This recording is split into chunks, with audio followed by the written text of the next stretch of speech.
In terms of researchers, I think they probably have the most to gain from knowing even a small amount about patents. If you know a little bit about this, you can actually value your work more. You can know what's of interest to companies, and that can be really personally, financially beneficial to you, but also can help you have at least an aspect of your research which can draw in money. Hello there, I'm Sarah McCluskey, and this is Research Adjacent. Each episode, I talk to amazing research-adjacent professionals about what they do and why it makes a difference. Keep listening to find out why we think the research-adjacent space is where the real magic happens. Hello there. Today I'm talking to Anthony Kavanagh. He's a Belfast-born and Dublin-dwelling patent attorney. He currently works as Senior Patent Counsel for Key Patent Innovations Limited, where he helps inventors make money from their innovations. Now, I should say I'm not proud of this fact, but if you're anything like me, the word patent didn't mean an awful lot. But the more that I dig into the research adjacent world, the more people talk to me about intellectual property, which is abbreviated to IP. And so talking to Anthony was very educational for me at least. I hope it is for you too. As well as me learning about what a patent is, we talk about why he sidestepped into this field from medical physics, the famously hard patent attorney exams, and why all researchers should learn at least something about intellectual property. Listen on. Welcome along to the podcast, Anthony. It's lovely to have you here. Could we begin by hearing a little bit about what it is that you do? Yeah, thanks for inviting me. Well, formally, I'm a patent attorney and I work in monetization in an Irish patent firm called Key Patent Innovations. That's a bit of a mouthful, but at its simplest level, I work with buying, selling, and licensing innovation. So as pure a knowledge-based economy as I'm aware. So that's a high level, and we can go into more aspects of it.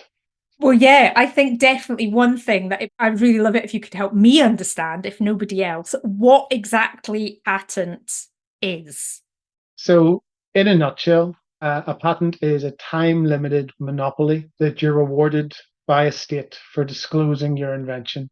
So rather than keep it all secret and not give the benefit to mankind, by releasing it, you're entitled to gain the benefit of it for a limited time, generally 20 years. So that's the quid pro quo of patents.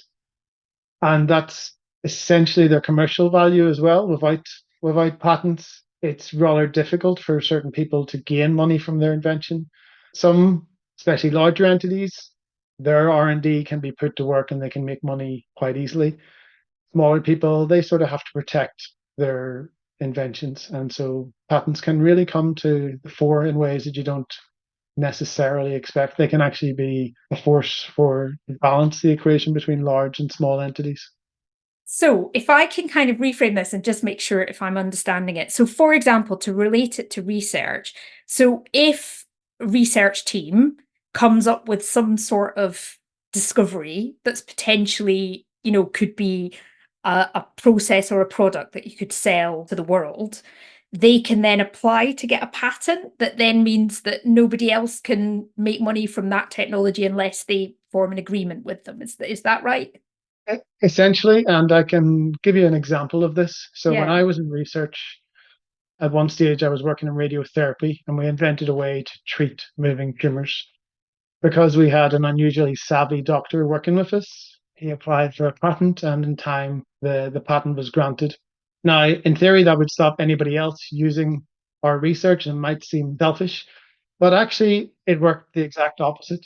Because we now had something that we could say we had invented and it was our idea, companies were more interested in using the technology. It became a unique selling point that they could stamp on their machine that they could do this particular particular functionality. And the advantage for us was the research department got money because they then could buy the patent rather than just tell them the idea. And ultimately, we also got a small proportion of the sale. And that was nice. As a researcher, any money coming in from your ideas is, very, very much welcome. Yeah. Oh, we're definitely going to come on to your journey there in a minute. But I just want to ask another follow-up question on this before we go on. So, I mean, one thing is this process of like getting a patent or doing people also talk as well about intellectual property. That's pretty much an essential step, isn't it, to getting something that's been discovered in a university kind of out into the world? It certainly helps. So intellectual property is the broad term, and it covers, well, essentially any property that is linked to intellectual activity. So you would have things like copyrights, trademarks, registered designs, even more esoteric ones like topology design. All it goes through. There's a huge number of them. Patents are a particular one, which are limited really to technical inventions. So they're the ones that we probably hear the most about for intellectual property, but they're by no means the only one. And of course, everybody's familiar with copyright and aspects like that. But there is a path to go which doesn't involve patents. You can, of course, get a name for a technology and you can release it to the world, and that can be successful. But it's quite difficult because there's really then nothing to stop someone coming in and just cutting you out of the picture. And even if you have first mover advantage, which you probably will if it's your idea, you're never going to be able to balance the asymmetry in the resources, especially when you think of some of the companies that may be inclined to using your technology. You really need to have some way to make it fair so that you can gain some advantage or at least just be known. And it may be that you patent your idea and that you decide to release it to the world. Mhm. That also has its Mm. that a lot of people do that as well. That's just another way to operate. It still means you have the identity. It stops people taking your invention and maybe using it in ways that you don't want to. You could always use it to use your patent to stop that. Oh, interesting. That has been educational for me. I'm sure it will be for a lot of other people listening as well. So thank you. So you hinted at there that this isn't something that you have always done, that you originally worked in research yourself. So could you tell us a bit about your journey and how you've ended up where you are now? Sure. So, as you can probably tell from the accent, I started in Belfast, and my first degree was in material science and physics, and I went on to do a PhD in atomic physics. After that, and a very brief period in nanotechnology and radiobiology, I moved to a medical physics department at the Institute of Cancer Research and the Royal Marsden in London, before I ultimately went on to Oxford in an advanced technology development group at the Department of Oncology. A lot of places there, but it's my academic path, so I'm racing for it. And to summarize my time in academia, it was great. For the vast majority of my time, I didn't have a lot of the issues that some people had. I just had fun and I had tremendous freedom. But towards the end, I just came to the realization that I didn't necessarily want to do this anymore. It wasn't a harsh call. It wasn't, I suddenly needed to move. I wanted to try other things. And around about that time, by coincidence, I met someone who was training as a patent attorney. We met up. He described his role, and it sounded perfect to me. We had the money and the security of law, but we retained the exposure of working at the cutting edge of technology. And so that was a big encouragement to me. It was then just a question of applying for positions to retrain as a patent attorney.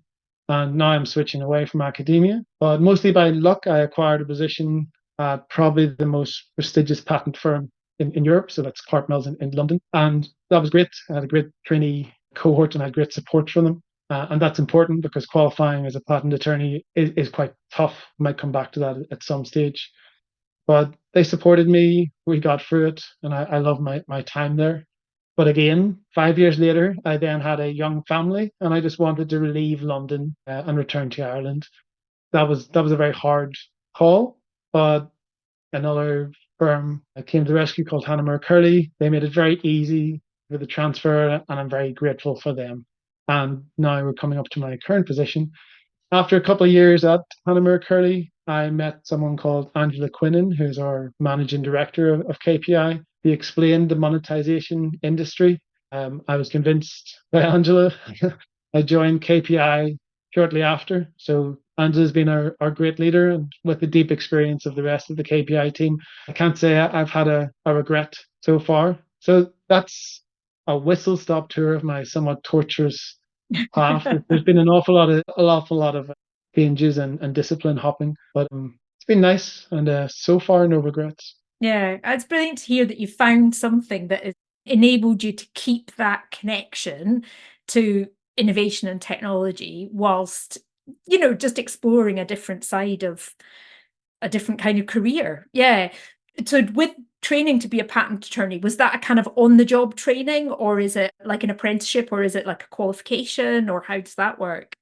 So it's nearly always on the job. Hmm. There is a qualification, so you have to qualify, and the exams are famously tough. They talk about them by comparison with other worldwide tough exams like the Japanese civil service exam. But your value to the firm grows of experience more so than the qualifications. So as you go along, you get more and more familiar with the job and the routine and handling clients and being useful to the firm. And in the background, you have this progress towards qualification, Hmm. which typically takes 4, 5, or sometimes a lot more years, depending on how lucky you are with exams. And that can be the challenge to keep going because a lot of the people that get to the stage of exams, they're generally high achievers. They're meant to be the best in their field, and it's unusual for them not to pass. Quite often, you meet people who the patent law exams are the first exams they've ever failed, and so that can be a challenge Bit for of a people. shock to the system. Yeah. Yeah, absolutely. And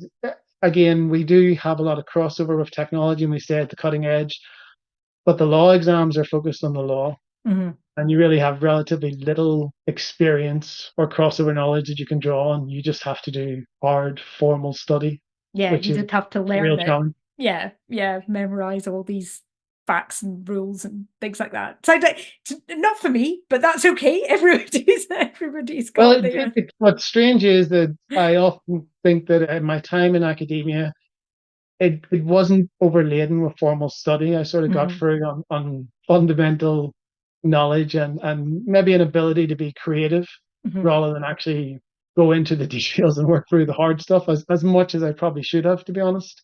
And that that was still very useful to my workplaces, hopefully, and they were still very happy with me. But it was a massive key change when I came to law, and I really Mm. did retrain. It wasn't like all my other transitions where I could use some of my skills and immediately apply them. When I became a trainee patent attorney, I was exactly as useful, or rather as useless, as every other trainee. Yeah. And it took years before I could start to apply the skills that I previously covered. So that was a nice way to learn, but it is, as you say, a big shock to the system to Yeah. suddenly realize you're back down the pecking order. Yeah. Oh, you stuck with it though. So the fact that you've stuck with it tells me that there must have been some moments along the way, some things that have made you quite proud, memorable, things that you're really glad you were part of. So could you maybe give us a couple of examples? Sure. Well, I think the exams were actually probably the thing that I was most happy with, but not just the exams because that's such a formal thing. It was more because of my life at the time. I had a very young family, and so the exam take good 100 hours of study, and if you're working 9 to 7 at least, and you have to add 100 hours to that, and you have a young baby, there's not an awful lot of hours left in the day. So there was several months where I just didn't have free time. I woke up at 6:30, went to work, and I sort of came back at 7, had a few hours with the family, and then went back to study until small Yeah. hours in the morning. And after a Mhm. while, that became tricky, much more so, I should say, for my partner, who essentially had to operate like a one-parent family for a short time away from her family and friends in London. So that it was actually much harder for her. I had the easy side, which was still tough. But of course, when you have that sort of effort and you get through it, it then suddenly becomes a really great thing to look back on. Yeah. So that was probably the biggest challenge in staying at it. It would have been a lot easier to switch back to something that has slightly nicer work-life balance, to be honest, during the exam, let's say. But day to day, I had the benefit of working with some really big international companies and getting to see their technology. And that has been just purely fun. So you get to see, at the start, I worked in medical devices and I got to see numerous medical staplers, for example, and to work out how they fold and how they operate. So after a few months, I knew everything there was to know about surgical staplers. And like anything you get into, after a while, you do enjoy it. It's such a niche topic that you'll see something on TV about surgical staplers and you'll know why it's wrong. And people won't understand why you keep going on about staples or why it's so interesting. But yeah, it's the nature of anyone that does technology that they get into their little niches and they enjoy it. Yeah, fantastic. It sounds like that curiosity that you've got from perhaps the what led you into science in the first place is still serving you well in the work that you're doing now. Yes, it's funny that even though patents themselves nearly always relate to technology that has happened in the past because they're not applications anymore. They've been granted. There's been a delay until they've got there, and now you're trying to use them. It's still technology that is at very most a couple of years old. So just discovering them is that's really interesting. And you, by the nature of this particular role I'm in now, you tend to move around between technologies. So you'll work a lot in one particular field and you'll know it a lot, but then you'll have finished that portfolio and you'll have to move into a different area and you'll spend a while looking into it, discovering all of the new aspects of that. And of course, there's a lot of crossover you can bring with you, but it's just fundamentally interesting to learn the deep workings of particular technology and discover why why it is. And very often it's the history. You have to look into the history of how the technology came about to see why the inventions were applied and maybe whether they're going to be used in future, because of course that will affect the value. If Mhm. you know a technology is going to be replaced tomorrow by the next thing, that will affect the value and ultimately that will affect the negotiations with the companies and how much you can ask. Yeah. Well, excellent.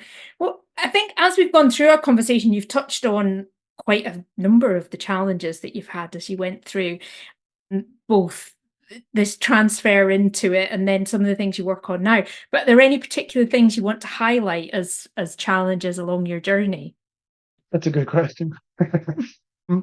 I think the ones I've mentioned before were probably the main ones in terms of the process. So I think the key change from the freedom of academia to the time-based focus of law is a big one. I- In academia, there's no real pressure in most positions to go away and do something for yourself for at least a couple of days and come back and say, I've investigated this alleyway and it didn't lead anywhere. And people are generally happy to know someone's investigated it, and that's fine. Once you start charging someone per minute for doing something, then it's very different. Very few people will be happy to get a bill from a lawyer for a couple of thousand saying, I looked into something, but it didn't work out. So you end up having a much more directed and a much more focused approach to problems. And that is something you just have to learn. It's not something that comes naturally, certainly to most academics. Even if they approach things in a systematic way, they tend to do it in a more comprehensive approach than law. Law tends to be if you can limit a problem to do something efficiently and have a solution that makes everybody happy, you're going to take that path Mm. wherever possible. There's nearly always a more torturous and expensive path available, maybe even a more contentious path available. And if you can avoid that path and take something which is for the benefit of all sides, that's much better. Ah, interesting. I think then, well, I don't know if it might be related, but I do like to ask my guests on the podcast if they had a magic wand, what they would change about the world that they work in. And I don't know if perhaps that's it, or perhaps there's something else you would like to change. Yes, there's many things I would like to change, but I suspect the limit of this wand is a I mean, it's magic, so you know. well, I'll keep it focused on workplaces and we'll avoid the more drastic world-based changes. Yeah. I think the thing I'd like to see is greater knowledge of IP. One of the sad things of patent law is that it's not really known at all. Not not to the extent where people can hold even a relatively short conversation and not make assertions which are completely wrong. So you do get this in other fields. So like I said, I used to do atomic physics, and you will meet a lot of people, mostly on Twitter, who will have very strong views on atomic physics. But we all know that they are, well, either mad or just someone that is best ignored. But for some reason, for things like patent law, people still have equally strong opinions, but they very often don't have any basis for them. Yeah. So you have this strange situation where a lot of people will be very, very anti-patent, Mm. But to the extent that when you ask them one or two questions, you realize that they're not anti what a patent is. They're anti something else. And that can be rather awkward because there is valid criticisms that people can make of many patent practices, and then there's many books out there on things that are not ideal about the world, but you just don't hear them discussed, or you hear them discussed with relation to things which just are unconnected or just wrong. So even if I agree with the thrust of what someone's saying is wrong, I'll just end up shaking my head thinking this is not possible what they're talking about. It just doesn't relate to patents, it relates to something else. And in terms of researchers, I think they probably have the most to gain from knowing even a small amount about patents. If you know a little bit about this, you can actually value your work more. You can know what's of interest to companies, and that can be really personally, financially beneficial to you, but also can help you have at least an aspect of your research which can draw in money. And that can be an awful lot nicer. I've had the benefit in the past of being an industrially funded researcher as opposed to one that's trying to win grants. And that's much freer. Once you have your own money and you don't have to get stuck in the publish or perish cycle, it it's just better for you. It's a more relaxed life, and ultimately it works out better for you as well if you ever have to change and move positions. So yeah, my magic wand, which is probably unlikely to feature in many fairy tales, would be used to improve the knowledge of IP Yeah. I think in the world. Oh, that's really interesting. And certainly it chimes with another podcast I've been doing recently where I've been interviewing people who were academic entrepreneurs, and almost all of them talked about how beforehand they knew nothing about IP, and the learning about IP was probably the most valuable part of going through this process. Yeah, I think that's the thing because there's an awful lot of aspects of entrepreneurship which you can gain a lot from knowing a little, but IP is probably the easiest because you come from such a base knowledge of zero. And so Yeah, even a couple of days or one or two workshops or even just if you want a few meetings of attorneys, you'll be way above the average person and you'll be able to answer questions that you might get in things like Dragon's Den without pausing or saying or having to say awkwardly, well, I don't know about that. yeah. That's just something I haven't looked into. So it's a funny world because it's just so niche, and it's why you can give a real benefit to companies. So whilst there is very big, sophisticated companies that do an awful lot of patent filings and who are great clients and do a lot of R&D, you also, when I worked in private practice, had people that walked in off the street Hmm. who would have put their essentially all their resources into their invention. And they'd be coming to you asking, can I get a patent for this? And you have to explain to them, what the odds are and the challenges. And some also have maybe got to the stage where they believe a patent when they get it, it's game over. That's they Yes, finally got some it, kind they'll of be able to magic sell it, and then solution. they'll be solved. And that unfortunately isn't the case. A patent really is only a result saying your application is worthy of a patent. You still have to go away and do the hard work to either develop the product or find people who have used your Yeah, patent yeah. without use. So it's or sorry, without authorization. So it's a funny way it's a funny way to operate that such an important aspect is always tacked on at the end. Mhm. Yeah, and especially I think in the current climate in universities, if you told them there was potential for more money there as well, then I think that would convince a lot of people. So as you've said, this is an area that's very niche. It's something that you didn't know about until, you found yourself chatting to somebody. It's certainly something I didn't really know much about before. What advice would you give to anybody who's listened to this and thinks, "Oh, that's interesting. I might like to find out more about that." So the main advice is to have a look at the patent websites of the law firms. The law firms themselves are the most likely place to get a trainee position. And they also tend to encourage people to come along and see what they're doing at open days and things like that. You'll also find the various links to various websites that shall tell you more about the profession and what we do on a day-to-day basis. And from there, if you still are interested and you still think this sounds like a good thing, it's really just a matter of applying. Unfortunately, it's not that big an industry, so the nature is that when you apply, you're probably going to have a lot of rejections and you have to keep going. Once you have your foot in the door and you've been trained, it's an awful lot easier to stay in the profession. Your value goes up because it's so niche, your value goes up very quickly the longer you're there. So most people, when they're in, don't tend to leave, but getting in is undoubtedly a challenge, and a lot of people get put off after their first few challenges. It's funny that if you do get to the stage where you're doing an interview, it's all the general rules that you would say to people who are applying outside academia. Focus on being able to describe things clearly and succinctly and present yourself in a nice way rather than the details. Very often when people come to tell you about their research, they sit you down for a 15-minute presentation and you want to hear a 2-minute elevator pitch that sells all the aspects of them and says they're good. And it's just something that so often gets overlooked because most researchers have been in research until they decide to leave.